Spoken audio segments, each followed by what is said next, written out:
Welcome to Coffee Break Express, a quick word from God. My name is Michael Moret. Reading today, Colossians 3, verse 20.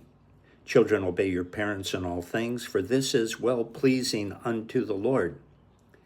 Jesus obeyed his parents all the time, and he was God.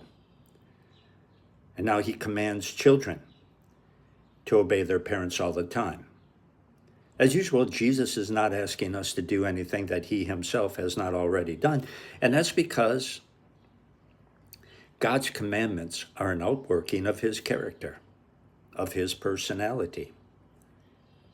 And children are told by God to completely obey their parents, whether they feel like it or not. Feelings are completely irrelevant. They have nothing to do with anything.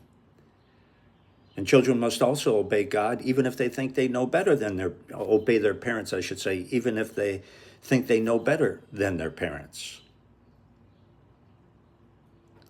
Because if you don't obey your parents, and this is the real issue, you have sinned against God. It's not so much a question of your relationship with your parents. That's going to be messed up.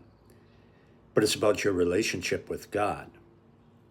And to those of you who think, well, I'm a teenager, and I've heard Christian psychologists, and even my pastor at church who quotes Freud and other Christian psychologists, so-called, and he says, well, you can just expect rebellion when children become teenagers.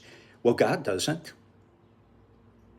And being labeled as teenagers does not excuse your rebellion against God. It's still rebellion against God. You still will answer to him for doing that. The only time you have a right to disobey your parents is when they tell you to do something that is sinful.